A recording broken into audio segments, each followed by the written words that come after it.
Terima kasih Tuan Ketua dan terima kasih Bapak Menteri.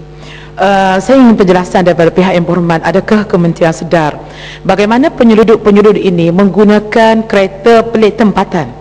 Bagaimana mereka memasukkan minyak di 2 ataupun 3, 4 kali sehari berulang alik di sempadan dan mengangkut minyak dan disedut keluar di sana dan datang balik ke sebelah negara kita dan dibawa balik menggunakan pelik kereta tempatan. Dan kita dapati bagaimana kereta-kereta daripada luar ini mengubah suai tangki-tangki minyak mereka supaya dapat diisi minyak dengan lebih banyak. Jadi sejauh mana pemantauan ini dibuat oleh pihak yang berkaitan? Terima kasih Tuan Ketua, terima kasih Muhammad Menteri. Saya ingin bagikan soal nelayan yang menggunakan lisensi itu di kawasan perairan laut dalam. Hak untuk menjual minyak ini diberi kepada Persatuan Nelayan Kawasan atau PNK. Bermakna kata setiap bot laut dalam atau komponensi ini dia ada 2 bot. Satu bot penggiring dipanggil bot tuas, satu bot yang sebenar lah, bot ibu. Bot yang ibu ni dia tak balik, yang balik bot tuas dia untuk mengambil minyak dan pergi balik.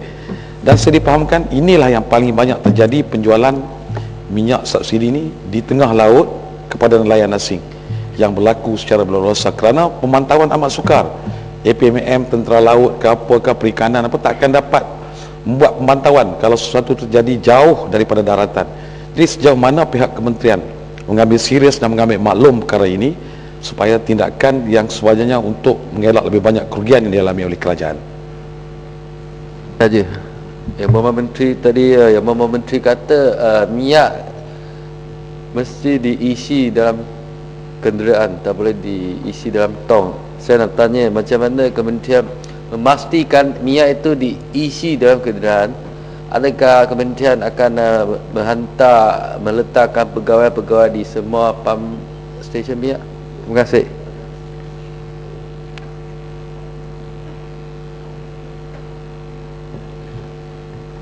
Terima kasih Yang Berhormat Rantau Panjang. Memang kita tahu kedapatan kenderaan yang diubah suai untuk mengisi lebih banyak minyak di dalam kenderaan tersebut. Sebab itulah kalau tadi saya sebutkan bahawa pegawai kita akan memeriksa meter minyak kereta tersebut. Kalau minyak itu diisi melebihi daripada 20 liter dan meter menunjukkan ianya mengisi lebih daripada yang sepatutnya, tindakan merampas kereta tersebut boleh dilakukan, ya. Dan tapi soal kenderaan tempatan tadi, memang dari segi kalau kenderaan luar yang membeli minyak itu memang senang dipantau. Tapi kalau kenderaan tempatan, tidak ada sekatan daripada pihak kita untuk mengenakan satu peraturan yang tidak membenarkan kenderaan tempatan membeli minyak dan sebagainya. Walaumanapun laporan daripada orang ramai tentang perkara-perkara ini boleh disampaikan kepada pihak kementerian, dan pihak kementerian bukan saja boleh bertindak untuk merampas kereta tersebut, tetapi juga boleh mengenakan tindakan undang-undang kepada syarikat-syarikat yang menjual minyak kepada kenderaan yang telah diubah suai tadi yang digunakan oleh warga negara luar tadi. Dan hukumannya ialah penalti di bawah Akta Kawalan Bekalan 1961, iaitu penalti sebanyak RM100,000 ataupun penjara, dan juga lesen untuk menjual minyak bagi stesen tersebut boleh dirampas. Jadi itu adalah tindakan yang dilakukan. Mengenai apa yang dibangkitkan oleh pihak Yang Berhormat Arau tadi, kalau melibatkan diesel misalnya, kita ada satu sistem untuk mengenal minyak yang disubsidi dengan tidak melalui satu sistem yang dipanggil nanotech tadi, iaitu kita boleh mengetahui minyak yang dibawa keluar itu sama ada minyak yang diesel yang disubsidi kepada nelayan atau tidak.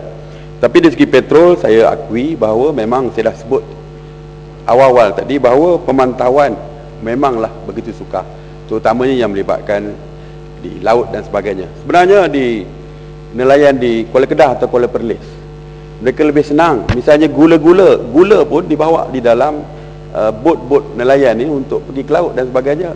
Dan kadang-kadang ada pertukaran barangan ini di tengah laut dan sebagainya. Memang kita akui, dan pihak KPDN-KK tidak mempunyai pegawai yang bertugas di laut dan sebagainya, tetapi kita seperti saya sebut tadi, kerjasama kita lakukan bersama di antara pegawai penguatkuasa KPDN-KK bersama-sama dengan pegawai marin, laut dan sebagainya. Jadi itu saja yang boleh kita lakukan. Dan bagi segambut tadi, memang tidak ada pegawai yang diletakkan di setiap stesen untuk memastikan bahawa minyak diisi tidak diisi dalam tong dan sebagainya. Memang agak sukar.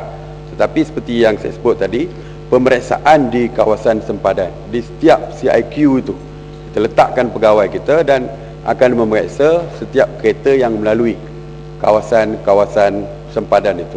Apabila melintasi sempadan, apabila dibuka di dalam ruang tempat menyimpan barangan di belakang, misalnya didapati ada minyak yang diisi di dalam tong, maka tindakan boleh diambil.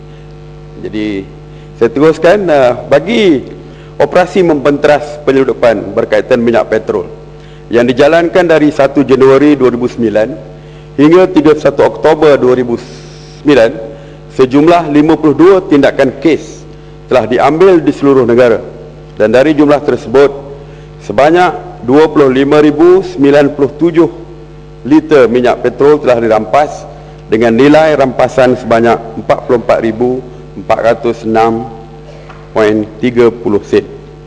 Dan operasi-operasi yang dijalankan jelas menunjukkan bahawa pihak kerajaan bertegas terhadap penyeludupan yang berlaku, sama ada petrol, gula dan sebagainya. Pada masa ini, tindakan yang diambil